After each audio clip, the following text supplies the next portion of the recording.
Today we're airing a conversation I had back in February with Metro Park Toledo Executive Director Dave Zank.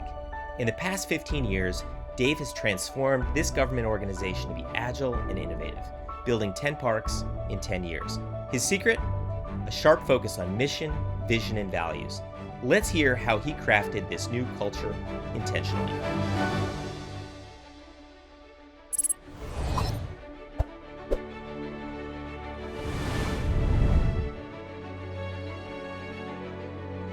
Great.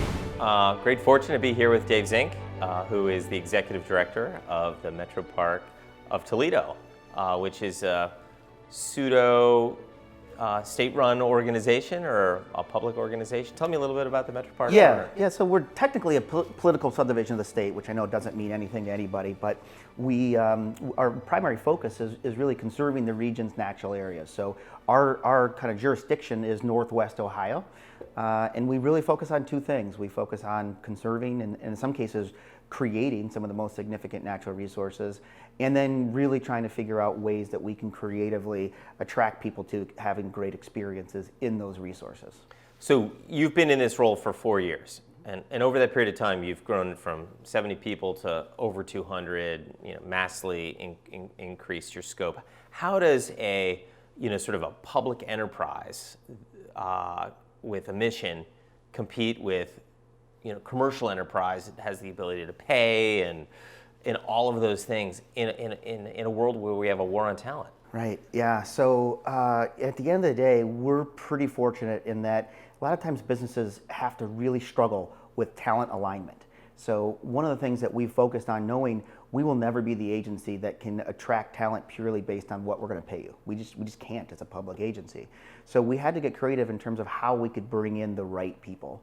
And it was really all about the vision. So at the end of the day, most people really do want to be part of something that's bigger than themselves, want to be part of something that they believe in, they feel strongly about, and that's what we sell. We sell a strong vision that is all about changing part of Ohio, changing part of the Midwest, and we really try to find people that want to plug into something like that, and it's worked. So we've really reinvented kind of how, not only how we're hiring, but how we're managing our talent, how we're supporting our talent.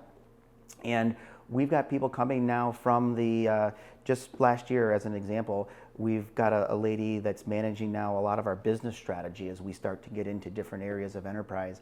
And she took a 6-figure pay cut to come work for us just because what we were trying to do, what we were trying to accomplish for the region meant more to her than that, the extra bucks that she could make. That is fantastic. People almost never make that decision. Mm-hmm. It's usually the opposite. Yeah. They'll leave for 10 grand. Right.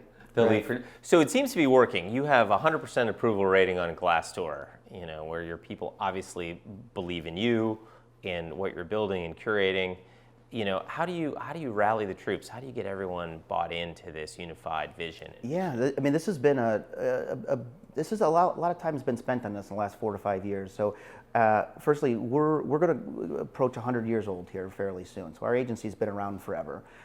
Most of that history, we've been a pretty stoic, kind of kept to ourselves, fly on the radar type of agency.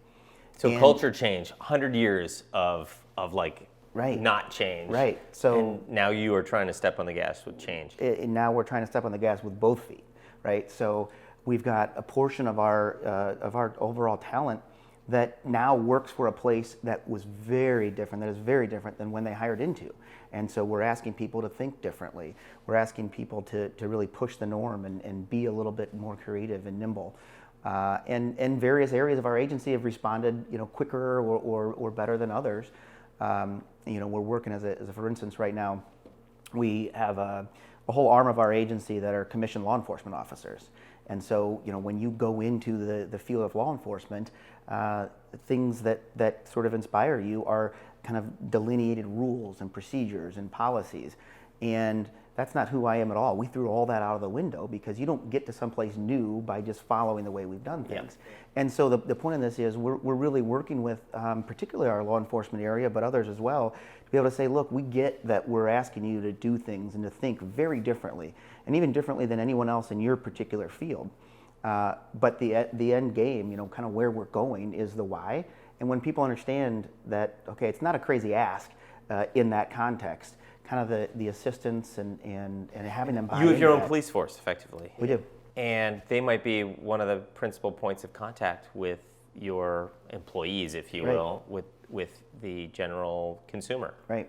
So they have to have probably a softer touch than most. Well, a softer touch, but we give them 100% discretion as well. So how they interact, when they educate versus when they enforce, each individual ranger maintains that ability, and it's certainly within a construct. But the service mandate might be higher than, say, if you were in a town or a university. Exactly, yeah. So, with 90 years of culture change, I mean, are there some old guard shooting arrows at you as the leader?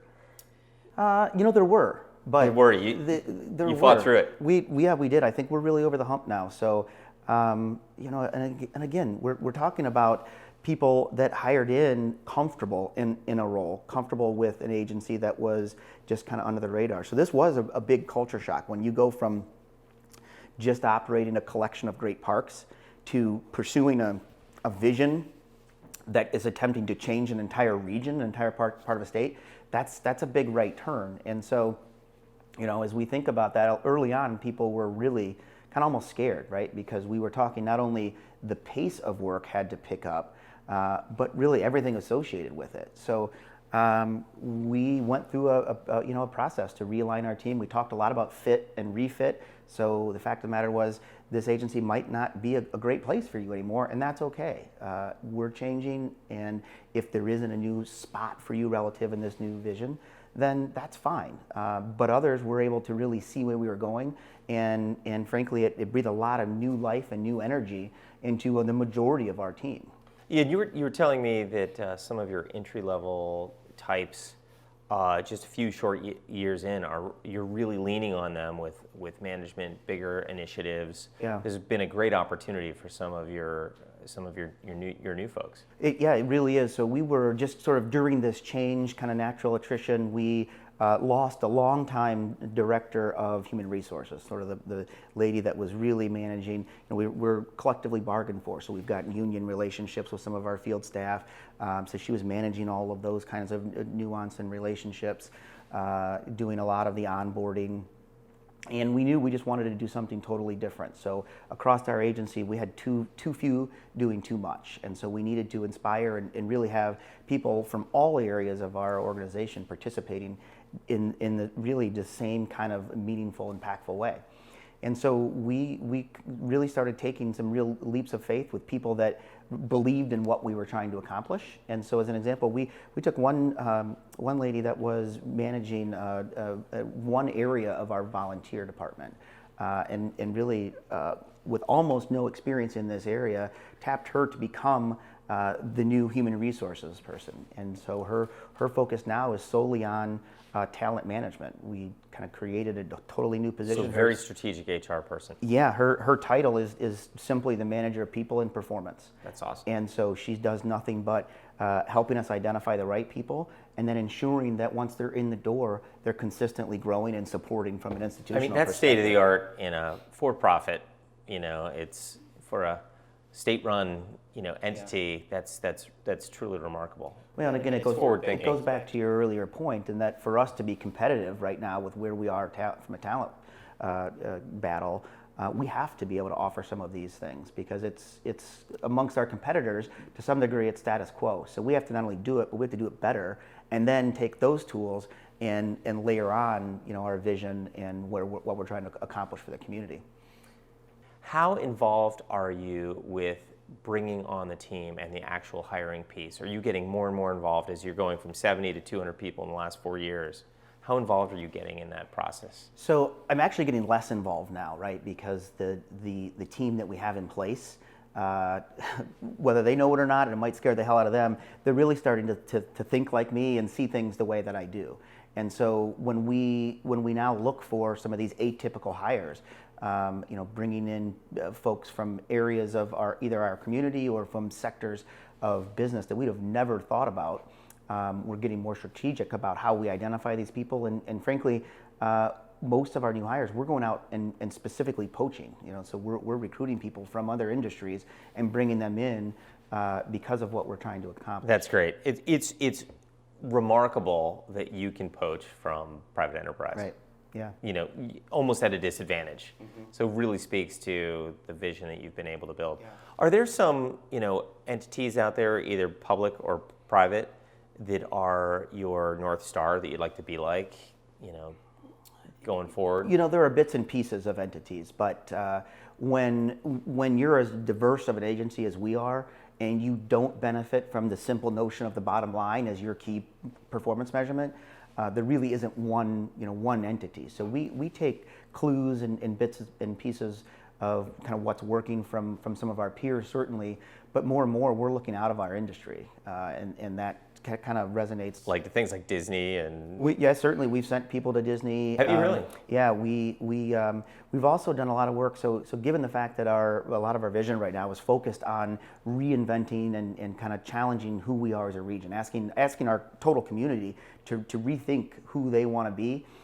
We've actually done a lot of work and have a team of people that have actually traveled around the country to about 11 or 15 or so communities that we think of as benchmarks. And these are, as we think about kind of communities that get national attention.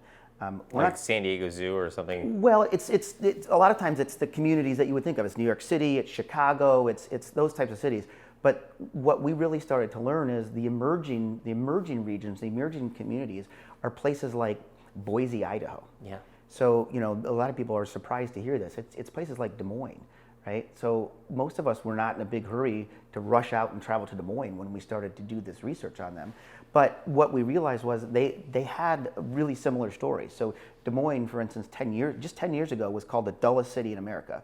And if you look today, they're on virtually every best of or best kind of quality of life list that our community should have been receiving for years because of the quality of life amenities that we have. We've got one of the country's best art museums. We've got one of the country's best zoo. Natural resources are tremendously abundant. We've got great recreation with the mud hens and the walleye. I mean, you stack up our list of amenities against anybody in the country. And the natural resources. And the natural resources. And if you didn't tell them where we were talking about, the natural response you would get would be, that sounds like a pretty cool place. I'd want to live there. I'd want to.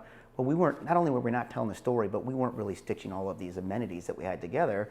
And so a lot of our time, the point is, a lot of our time has been spent at looking at these other communities, sort of packaging what they had. And at the end of the day, we kind of felt like we either could do it better, or in some cases, already were doing it better. So if you went back 5 years and had to do this same massive change management, what advice are you giving yourself back then? Like, what would you do different, faster?